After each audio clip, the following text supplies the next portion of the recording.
弟兄姐妹平安，平安。很开心我们今天可以一起来礼拜哦，好不好？也帮我欢迎跟鼓励一下你左右两边的人，跟他说，很开心坐在你的旁边，然后也帮我鼓励他一下，说，待会帮我个忙，认真听一下，这样。帮我跟他讲一下，帮我个忙，认真听一下，这样。怎么都没有讲了？认真听一下。谢谢了，谢谢。第二次来到你们当中，就因为一杰哥、志梅姐跑到花莲去快乐哈，好山好水，我们在这里好无聊哈，他们好过分，怎么会这样子？不过也很开心，建成教会的诗班可以到花莲去有一个交流，我觉得这会是很棒的经验，也可以一起来见证上帝哦。那今天我们要一起来看《生命记》。我记得我在读神学院的时候，曾经修过《生命记》的课程。那个时候老师讲过一句话，他说，《生命记》好像对很多的基督徒都不是那么熟悉它。他讲到这句话的时候，我就觉得我好像被打到一枪一样。因为到底《生命记》怎么写，我可能都会写错就好像真的会写成下面那个样子就很不熟它。然后老师也说一句话，他说，好像因为那个是旧约老师，你知道有一些老师是专门教授旧约，有一些老师是专门教授新约。那这个分水岭是很清楚的就是学旧约的人就会把旧约当作是宝典，学新约的人就会把新约看作是宝典。所以这位老师就讲一句话，他说：“哎呀，生命记是在旧约的里面。我怎么都很少看过你们这些做学生，后来去当牧师，也都没有用生命记来讲过道这样子。”我被老师这句话一打了一下，我就想一想，好，也搞不懂是牧师没有讲，还是我根本就也不懂有生命记这卷书。所以我们后来教会在读圣经的时候读到生命记，我心里面就有一个很深的一种，好像一种性格，就是觉得 OK， 过去不太认识他，现在就好好的来认识他。生命记到底是什么？我去研究了一下，发现，在旧约的圣经的里面，旧约的圣经原文是用希伯来文所写下来的。希伯来文的圣经常常把旧约的圣经的每一卷书的开头是什么字，他就用希伯来文来定义这卷书叫什么名字。好像我们知道旧约的第一卷书叫做《创世纪》，《创世纪》呢，在希伯来文的原文，它就是说，《创世纪》的名字就叫做起初。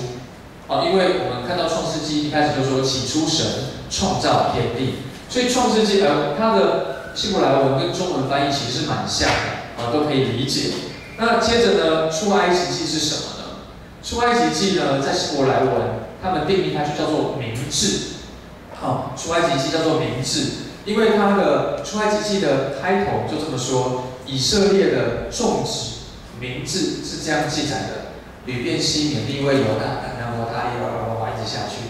所以他们定义出埃及记叫做明志。所以其实我们大概可以用它这种分类来明白这卷书卷到底想要告诉我们些什么。接着我们来想一下，利未记是什么？利未记我们比较知道就是献祭，对不对？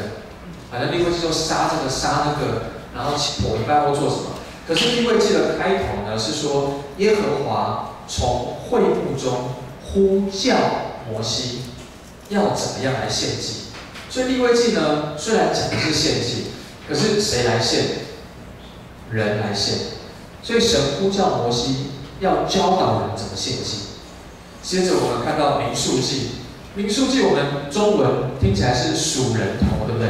好像应该是数人头。可是，在希伯来文里面，它是说以色列人出埃及以后，耶和华在西乃的旷野晓谕摩西，所以旷野就成为了民数记的焦点。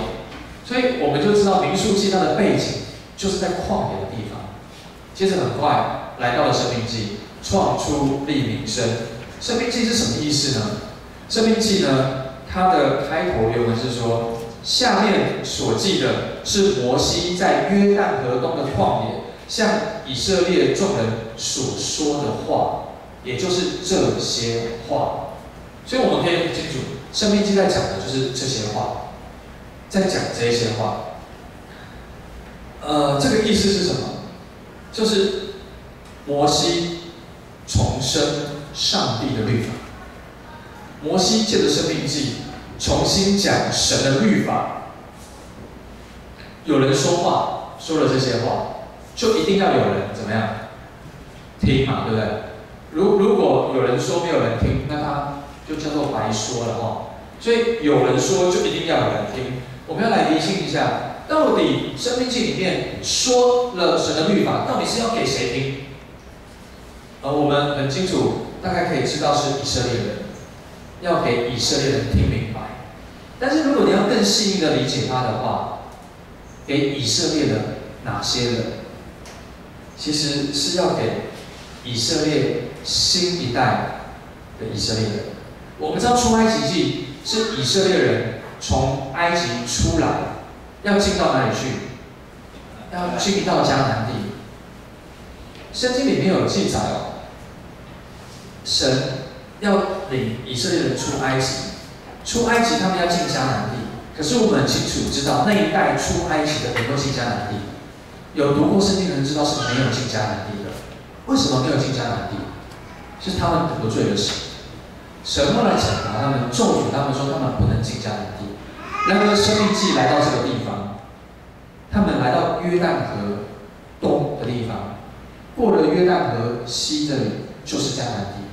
他们在这个地方，摩西跟新一代的以色列人讲，因为你们的上一代得罪神，进不了迦南地，所以生命记在跟新一代的以色列人讲话。他的对象不再是旧一代的以色列人，是新一代的以色列人。我不知道听到这边你有什么想法？我读到这里的时候，我的心有点起震撼，我的鸡皮疙瘩有点开始起来。为什么？因为我觉得他正是对我们年轻人在说话。我觉得生命记其实真的是在对新一代的人在说话。很快我们会老去，因为我看在座已经有一些已经30-40岁了。还记得昨天你才18岁，是不是这样？打篮球还会飞，有没有？那现在也会飞，可是只是飞这样子，还是飞这样子而已啊。很快的时间就过去了，所以我要说，这些话是给新一代的以色列人说。其实今天的经文我要说，它是一场悲剧，它是一场悲剧，它是跟新一代的以色列人重述一个40年前的历史。40年前，以色列人出埃及之后要进入迦南地。其实出埃及进到迦南中间是旷野，旷野地哦。研究历史，其实认真走、懒散走，大概只要11天就好了。但是他们却在旷野走了多久？有读圣经，我们知道走了40天，不是40年。他们足足走了40年，一个11天的路程，居然走了40年，这个一定很奇怪。因为第一代的以色列人，他们不信神，背逆神，最后他们没有办法进去那个上帝所应许流奶与蜜的地方。因此，《生命记》的第1章就开始在跟这一代新一代的以色列人讲，此时此刻，新一代的以色列人，他们在旷野走，跟着爸妈走了40年，已经走到约旦河东，已经走到那个要进入迦南东方的大门口的摩押平原，他们就准备要进去那个有泉源、有小麦、有石榴、有葡萄树、有流奶与蜜的地方。圣经里面就讲有这些东西。其实想到这些东西是什么？好像都是吃的嘛，都是喝的，很丰盛。但是我们讲哦，你进入迦南地，就是只是为了吃喝吗？不是吧？你进迦南地不是只是为了吃喝，因为你还需要懂得怎么过生活啊。40年前哦，那个是他们的上一代，因为不信神，没有办法进入迦南地。现在下一代准备要进入迦南地以前，摩西在申命记第1章，他就语重心长的把那个上帝的话一直讲。他为什么一直讲？我们以前有一个那个股票老师，就是老师在讲，你有没有在听？就是听老师的话会带你上天堂。对不起，有些比较年轻的已经忘了，不听老师的话就会下地狱哈。那摩西在表达就是这些话非常的重要，因为进入迦南地不是依靠以色列人他们的功劳或他们的能力，真的能够进入迦南地是要靠的是上帝的恩典。因此，摩西在这个地方，在此时此刻，他告诉新一代的以色列人，我们需要过一个以耶和华为中心的圣洁生活，不然我们进入到迦南地，如果像上一代一样继续悖逆，继续不信神，我们可能不是死，我们的下场也一样是会死在那个地方。所以圣经告诉我们，人活着不是单靠食物，不是靠泉源、小麦、石榴、番石榴、葡萄树、牛奶与蜜，而是靠耶和华口里面所说的一些话。所以摩西在讲什么？摩西讲了一堆律法，摩西讲了一堆话。申命记总共30几章，他在讲的都是在讲那个以十诫为中心的各种的律例典章。他的目的就是要勉励以色列人的第二代，在迦南地一定要过一个以耶和华为中心的圣洁生活。这是摩西他语重心长的讲。他在第1章这里就在讲，他用一个以色列第一代失败的例子来劝勉下一代，要专心的跟随神。其实我要说，神带领以色列百姓出埃及的目的是要进迦南，是要进入丰盛。旷野不是他们的目的地，那一个充满应许、充满丰盛的迦南地才会是他们的目的地。弟兄姐妹，我不禁讲到这里，我也想问你一个问题：你跟我的生命是不是也是一样？我们信了主以后，我要说，神对我们生命的计划，信了主以后的目的地，不是在旷野。神对你、对我的生命都有一个美好的计划，有一个丰盛的应许。我们需要明白神的旨意，我们需要知道神要带领我们去哪里。圣经约翰福音10章10节说：“盗贼来，无非要偷窃、杀害、毁坏。我来了，是要叫羊得生命，并且得的更丰盛。”我要说，每一个信主的人，就是经历耶稣来了，要给我们得生命，而且得的更丰盛。但是我们需要来思考，也需要来想想看，我们现在处的环境，到底是在旷野，还是在那个充满丰盛的迦南应许的地方？神的旨意是要到丰盛的地方。我们今天来看一下今天的经文，我要来讲一件事情是，我们会发现，其实我们生命，神给我们的目的是要蒙福。可是常常为什么我们好像活在旷野里面？阻碍生命蒙福会有2大杀手，是值得我们要去注意的。从经文里面我们就发现，第一个阻碍生命蒙福的杀手，第一个杀手是什么呢？就是发怨言。会阻碍我们的生命蒙福，第一个杀手是发怨言。我们在申命记1章27节里面，我们就看见，在帐篷里面，这些以色列第一代的基督徒，他们发怨言。他们发怨言说什么？他们说：“耶和华因为恨我们，所以将我们从埃及地领出来，要交在亚摩利人的手中，要来除灭我们。”圣经里面说：“因为他恨我们。”是我们看到第一代的以色列人，他们这样子说：“他说恨我们，神要除灭我们，要把我们交在亚摩利人的手中。”他们又说：“我们上去那边窥探那地的时候，看见那地迦南地的弟兄，使我的心都消化，使我的心都胆怯，没有力气。”他说：“那地的名又高又大，他们的城又坚固又广大。”他说：“他们的城高到顶天。”弟兄姐妹，你有看过有哪一个城高过顶天的吗？没有。所以我们看见他们是很夸张的在讲这些话。你知道人在发怨言的时候，白的都可以说成黑的，红的都可以说成绿的。没有的都可以说成有，有的都可以说成有的没有的。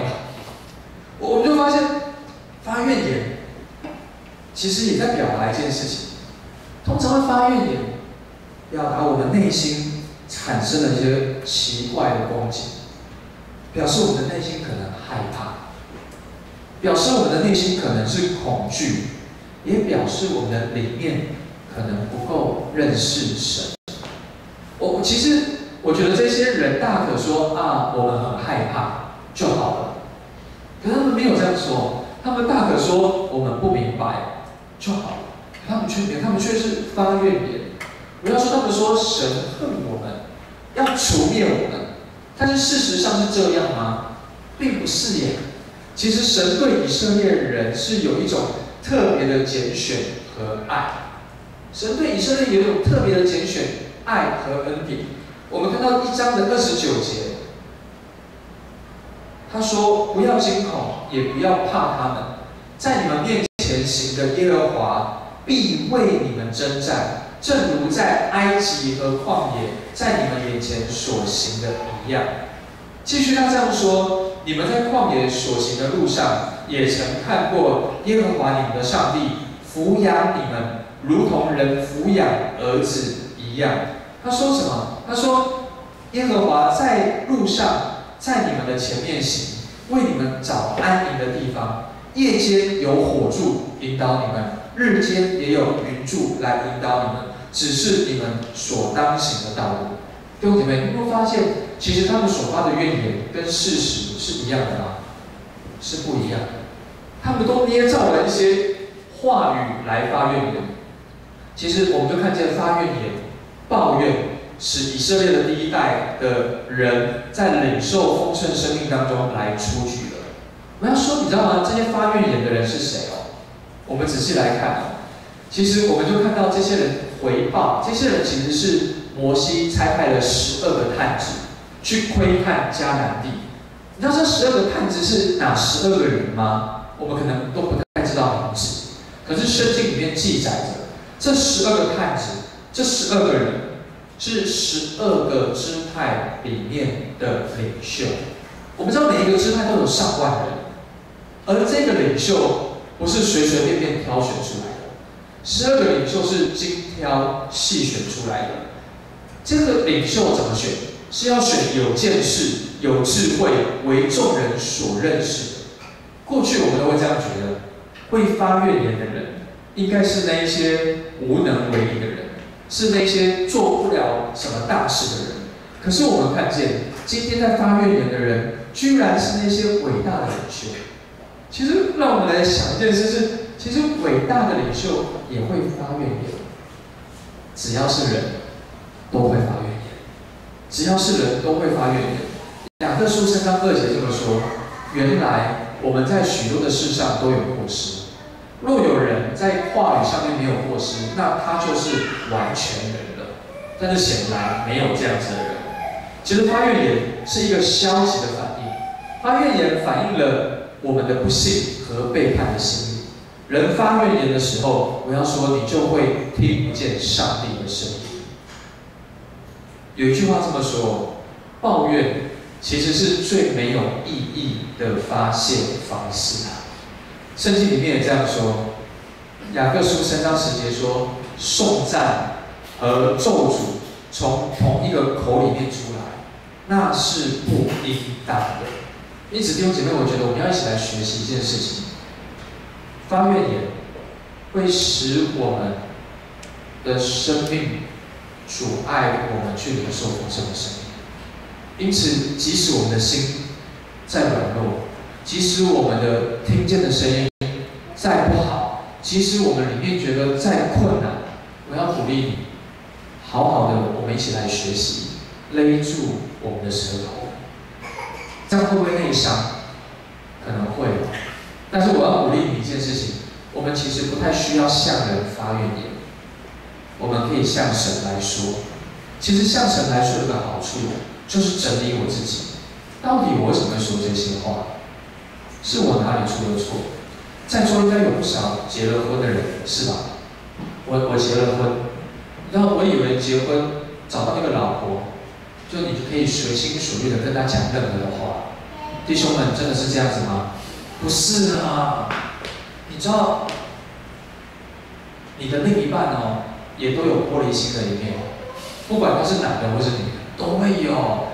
我曾经跟我老婆讲一句话，我回到家看她好像这样摆得乱乱的，我就说哦，怎么这么乱？讲完以后，她3天不跟我讲话，我不知道怎么了，可是到现在我已经懂了，就是有一些话不要乱说，不说反而对你来说是最好的。所以弟兄姐妹，当我们可能真的觉得里面不对劲的时候，有一个人他不太会3天不理你，那就是我们的神。你可以对神说，你可以对神说，所以我要说，我们要小心，要小心我们的口舌。即使再不好，我自己真的忍不住，我可能会找一个最好的朋友。好比我有时候真的受不了，我就会跑来你们教会找一节哥，然后我就跟他去那个小公园讲一讲，我就没事就好。我知道他会帮我保密，我也知道他不会因着我所说的来看轻我，或者是瞧不起我，因为他是我的兄弟，好像我的大哥，很愿意接纳我。不是所有的话都要全部讲，你不用要抱怨跑上台讲给大家听，那个会让我们的生命阻碍领受丰盛的恩典。第二个，我们看见还有一个杀手，这个杀手是什么？这个杀手叫做悖逆，悖逆也会阻碍我们生命蒙福。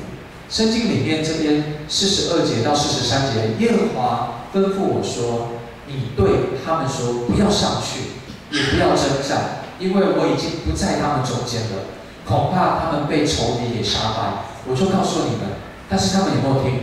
他们不听哦，然后违背耶和华的命令，擅自上了山地去。我们看到这个以色列人第一代以色列人，他们在抱怨完了以后，然后上帝就说：“你们不得进迦南地，所以你们现在不用上去征战。”然后他们一听到之后就怎么样？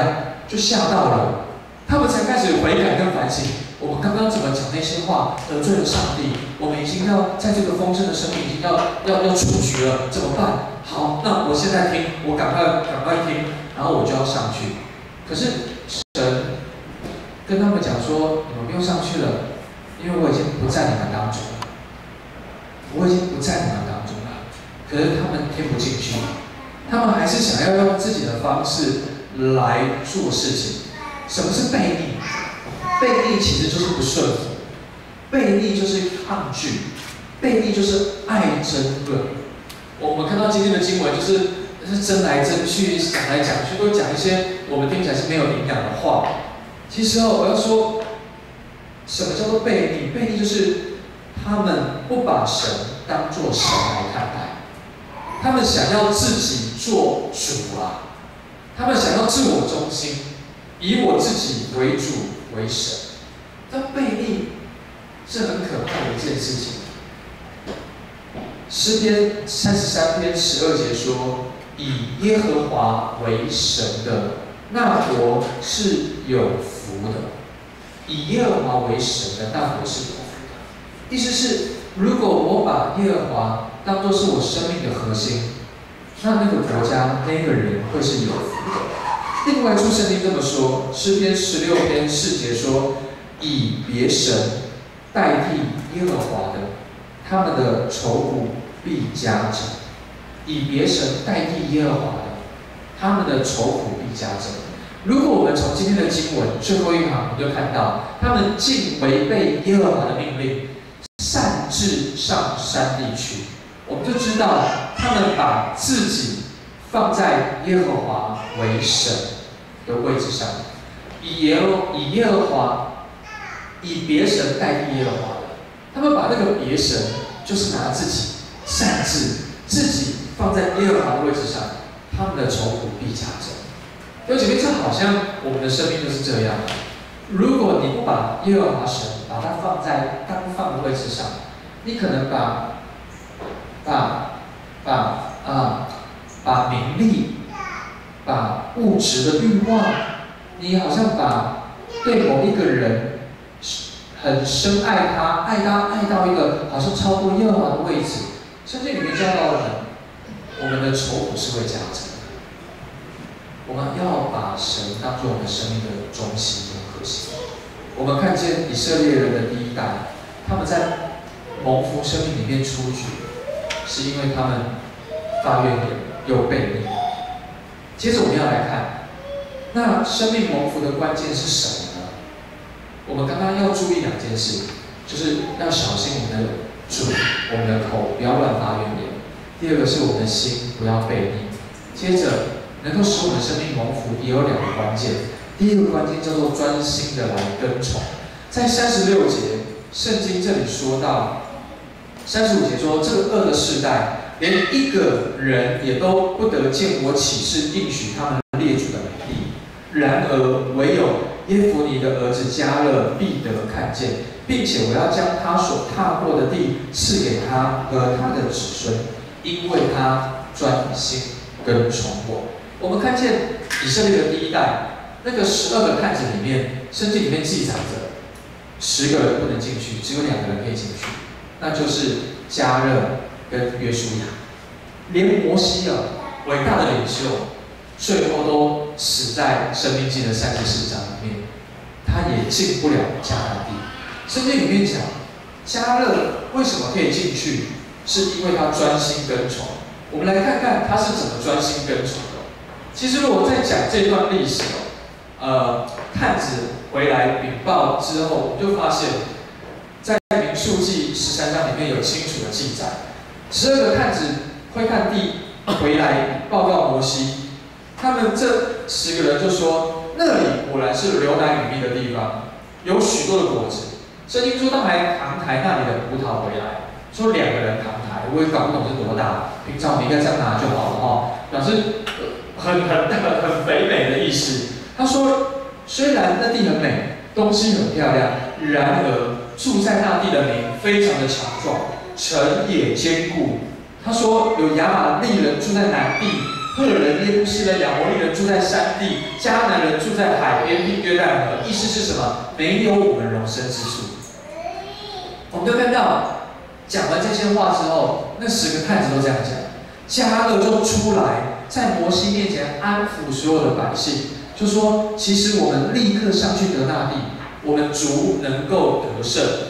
他说，接着圣经就说，其他的人又说，我们不能去攻打啦，他们很强壮啦，他们很可怕啦。我们就发现，探子这边以色列人都报恶信息，他们甚至报到怎么说？他们说，我们所窥看的地，所经过的地，原本是流奶与蜜的地，他们接下来说那是吞吃人的地，然后说是吞吃人的地，然后人民身高都很高大。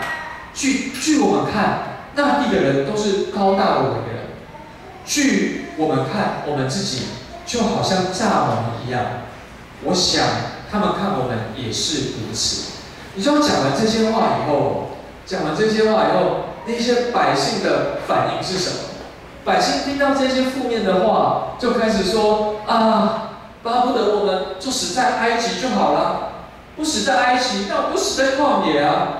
耶和华为什么领我们到这个地方，要使我们进去那里，被这些人欺压，死在刀下呢？我们的老婆、我们的孩子一定会被掳掠去，我们不如回去埃及，不是很好吗？他们甚至讲一句话：摩西这样带领不对呀，我们不如立另外一个领袖，子群比较高，我们叫他做摩东因为有西了，我们就东他立他当摩东，带我们回埃及，这样子就好了。你知道圣经里面讲到说，约书亚和迦勒他们听到会看的人这样讲以后，他们的反应是什么？他们一开始是安抚，听到他们就继续抱怨，继续捏造这些事实，他们就撕裂了衣裳，然后就在撕裂衣裳，意思是什么？其实是难过，是痛心。然后就跟他们说，耶和华如果喜悦我们，一定领我们进去，一定会带我们进入到那个地方，我们不要怕他们。就讲到这里那一些百姓不知道是失心疯还是怎么样，他们竟然说要拿石头打迦勒和约书亚。你知道，你就发现迦勒他专心跟从是怎么样，在这一些负面的声浪齐心协力都讲这些话的时候，他仍然愿意出来讲神要他讲的话。即使这些人已经要拿石头来打他了，他还愿意讲对的话。这真的是耶和华说他专心跟从，他的心从来没有偏斜。我们看到12个探子里面有10个人说那些没有信心的话，甚至是捏造事实的话，可能还乱带风向。不对的都被他，对的都被他讲成不对的。但我们看见迦勒和约书亚，他们并没有因为人际上面的压力就不说话，他们反倒是更加的专心的来跟从。这专心跟从里面有专心2个字，有跟从2个字。专心我们刚刚也明白，就是他们的心也没有变掉。但是什么是跟从？跟从其实在原文里面就是在什么什么的后面，在什么什么什么的后面。他们专心跟着谁呢？就是跟着耶和华。他们专心跟着神的话语。我要讲能够有人在你前面带着你走，那真的是一件很幸福的事。可是我们看见以色列人，他们不想让神带，只剩下迦勒和约书亚，他们愿意专心来跟从。第二个我们来看，生命蒙福还有下一个关键。这个关键是什么？我从今天的经文里面发现，就叫做建造他人。特别我要说，要建造下一代，要建造下一个世代。38节的经文这么说：神对摩西说，伺候你的那一个人，嫩的儿子约书亚，他必得进入那地，你要勉励他，因为他要使以色列人承受那地为业。你知道摩西带领以色列人出埃及，要进入迦南地。我们从经文的脉络知道，摩西最后进不了迦南，摩西无法进迦南。但是我要讲，摩西进不去迦南，是谁带领以色列人进迦南？是约书亚。从圣经的脉络，我们看到是约书亚。约书亚是谁？摩西进不去，但是摩西却是那个带领以色列人进迦南的领袖约书亚的师傅。摩西是约书亚的师傅，是摩西扶持约书亚，约书亚才可以成为那个强壮有能力的领袖，是不是这样子？真的是如此啊！我要讲每一个可以承受使命的领袖，都是由许许多多的人、许许多的教练、许许多多的教授来指导他、帮助他，他才能够被建造起来。我知道在学音乐的圈子里面，比如说你今天是一个学钢琴的音乐系的学生，通常都会需要学期末或者毕业的时候都需要有个钢琴演奏会。如果有去参加过这些钢琴演奏会，或者是这些音乐节目的人，他们通常进去都会有一个DM， 对不对？就是流程表。流程表可能就会写说，林奕杰学生钢琴演奏会，下面就会写说施于教授许夏斌假设这样子，那个施于谁谁谁都一定会被写出来。这个意思是什么？叫做师出名门，就是由这个教授很有名气、很有能力，所以教出来的学生一定会了不起。所以我要说，弟兄姐妹，我们需要起来建造下一个世代。我们需要看到我们身边的一些，无论是在公司里面，无论是在教会里面，有一些弟弟妹妹，其实需要我们来扶持他们，来勉励他们。就好像摩西，虽然他进不了迦南地，可是他所建造的约书亚，却可以成为下一个世代的领袖，可能做那一些摩西做不到的事情。我们承认一件事情，我们人真的很有限。可是当我们做一些事情在下一个人旁边的人的身上，他可能可以做你做不到的事，来帮助你，可能在你的生命里面更加的丰盛，更加的丰富。弟兄姐妹，勉励是什么意思？这边说你要勉励他，勉励他，在圣经的原文里面就是说，你要使约书亚充满力量。那这个好像不是说我给他每个月给他3000块，哦，不是这个意思，或者是我叫他去学什么东西，反而这个勉励比较是里面的，是让他的里面充满力量，因为约书亚的责任很重大，他需要勇气，需要力量来完成征服应许地这个艰巨的使命。弟兄姐妹，我们不要单顾自己的事。生命要蒙福，很重要的关键是我们也要顾别人的事。使徒行传20章35节这么说，保罗说：“我凡事给你们做榜样，叫你们知道应当这样劳苦，扶助软弱的人，又当纪念主耶稣说的话，说施比受更为有福。”圣经也说，我们要心存谦卑，个人看别人比自己强，不要单顾自己的事，也要顾别人的事。哥林多前书这边也提到，他说身上的肢体，我们看为不体面的，我们应当给它越发加上体面；不俊美的，我们应该给它越发的加上俊美。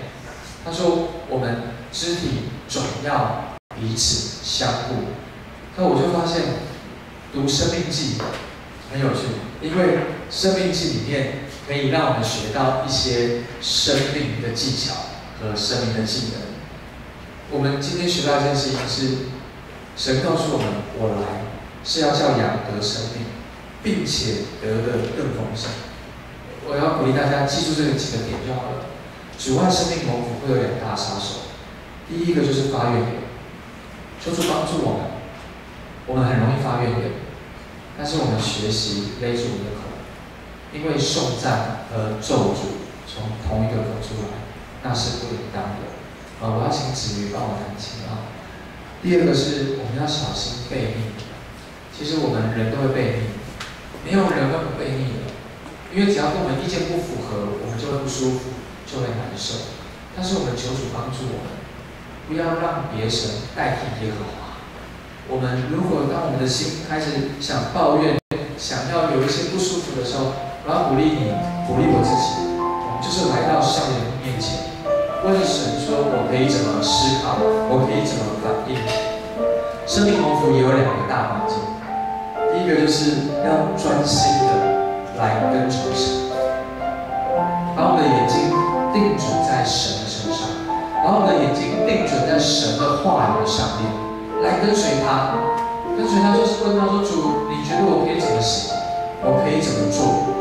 第2个蒙福的关键，就是我要说，你要来建造他人，特别是建造下一代，特别需要建造下一代。我是荣兴教会的牧师啊，其实我是5岁进到荣兴教会，我是第1代基督徒，我常常都在想说。许夏斌，你是哪位啊？怎么会最后变牧师啊？你怎么会站在这里，好像跟人讲上帝的话？这样好像跟我的生命原来的长相是不一样的。但是我深深的知道是，有许多的人花时间经营我，有许多的人给我机会，有许多的人给我帮助，有许多的人看见。我看不见我身上的好，有许多人在我还年幼、什么都不懂的时候，就鼓励我说：“夏斌，其实你可以服侍神，也服侍得很好。夏斌，其实你唱歌也可以来敬拜神。夏斌，你很可爱啊。夏斌，你很活泼啊。夏斌，这个事情你要不要来试试？夏斌，你这个事情要不要来试试？夏斌，你有什么缺乏，我为你祷告。夏斌，那我就发现。”我们的生命都是被很多的人来建造。摩西也是被神做了好多的建造，然而他活到了一定的岁数、一定的年纪，神也呼召他起来建造他。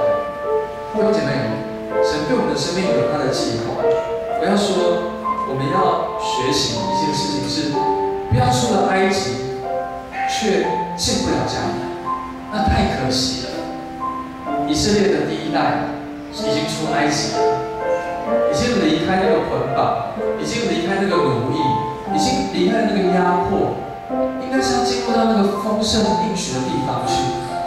然后却因着他们的悖逆，因着他们的埋怨，他们最后全部都停在旷野里面，是一个什么都没有的地方。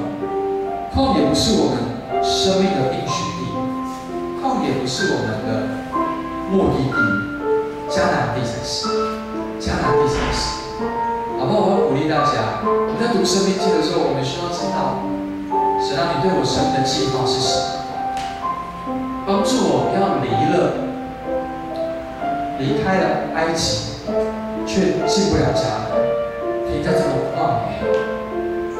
我们要站在这个旷野的地方跟神说：主，帮助我，帮助我，让我离开那个使我生命阻碍蒙福的关键，就是我要丢弃那个发怨言，就是我要丢弃那个悖逆的心。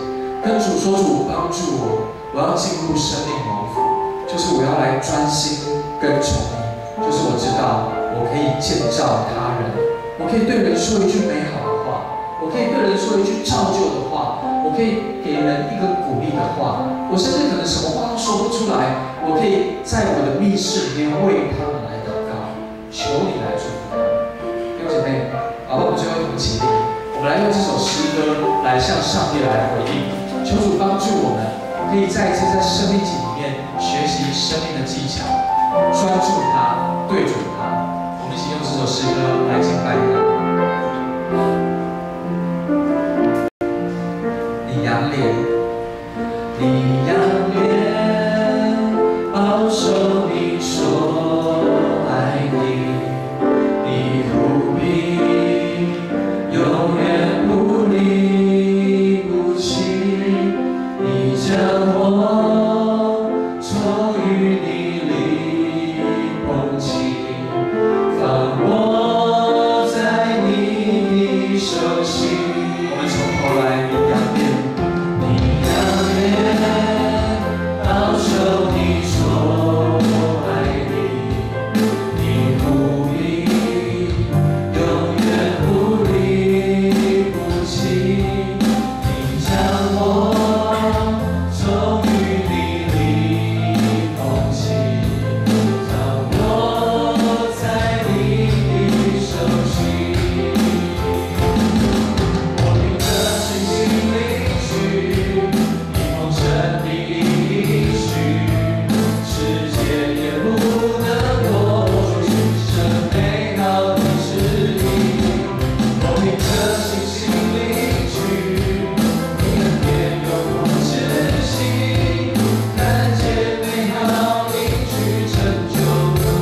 检视我们自己的生命。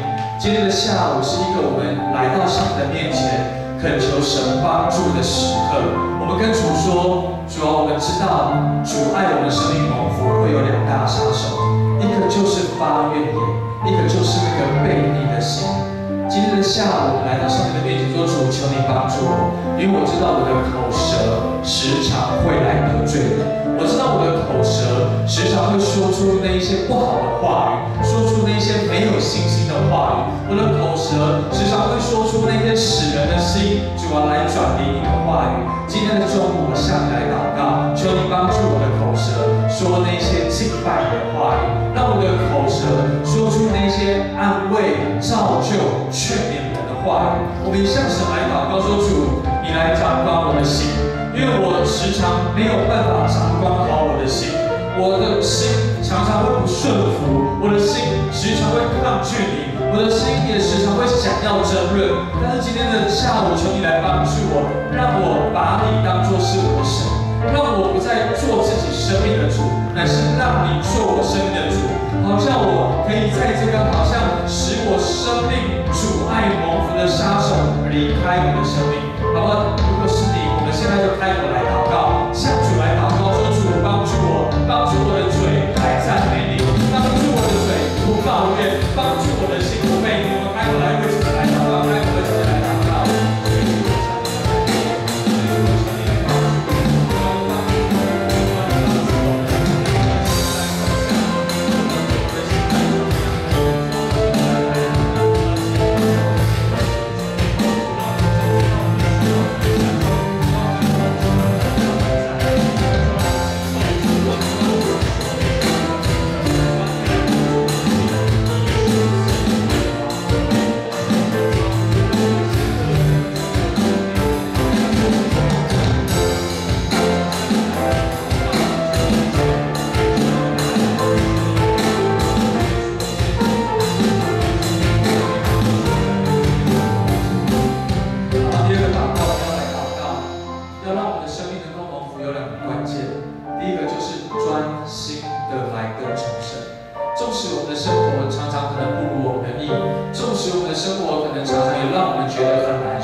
跟他所学的不一样，跟他所的神所说的不一样，但是他仍然专心的来寻求神。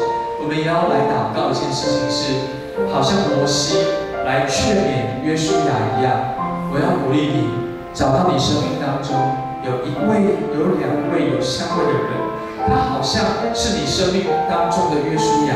是你可以来勉励他，是你可以来鼓励他，是你可以为他来祷告。他现在可能还不成气候，他现在可能还在那个最终打转，他现在可能还一点都不可爱。但是你知道，神正呼召你来建造他，来鼓励他，来扶持他，好不好？起来，成为摩西，让我们起来成为摩西，让我们起来成为摩西，来建造他人，让我们起来成为摩西，来建造下一代。因为神的心意不是只是在这一个世代，神的心意乃是在世世代代，是一代又一代，一代又一代的要被建立起来。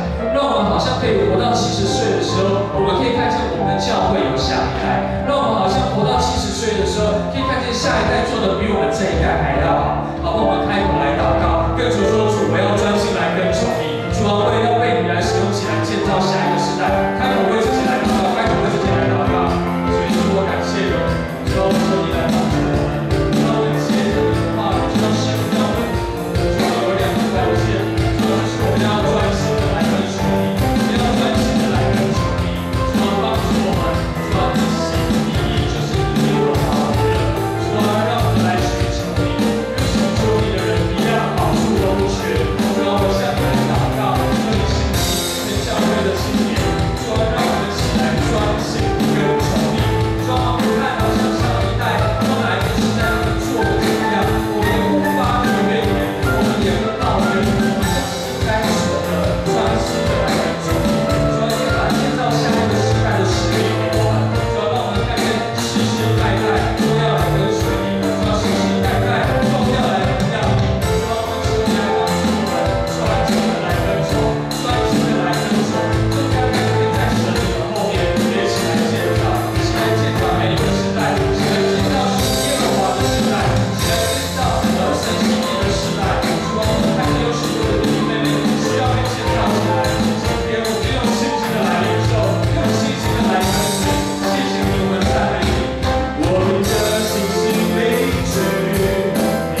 天父，我们向你感谢。主，我们知道盗贼来，无非要偷窃、杀害、毁坏。你来了，是要叫羊得生命，并且得的更丰盛。主，我们要宣告，我们要赶除在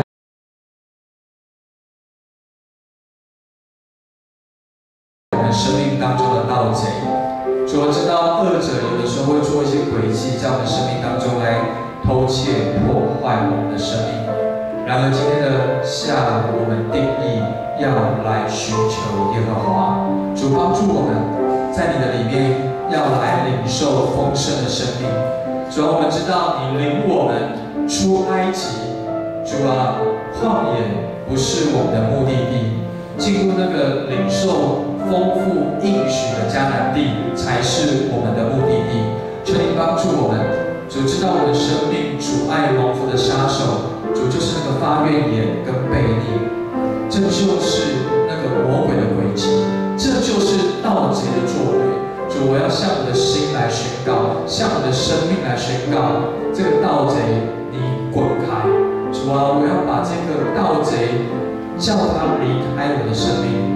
然而神，我知道你来了，是要叫我的生命得丰盛。主啊，也要得着生命，帮助我们在你的里面可以得着更丰盛的生命。因为我们定义要起来，效法迦勒一样，专心来跟从你。主，并且我们也要效法摩西，建造约书亚一样，我们起来建造他人，建造下一代。主，求你帮助我们，要在你的里面，在生命记当中得着领受生命丰盛应许的技能。主啊，就是专心跟从你，就是要来建造他们。主，求你帮助我们，愿主耶稣基督的恩惠、天父上帝的慈爱、圣灵的感动，常与众弟兄姐妹同在，从今时直到永远。阿门，阿门，阿门。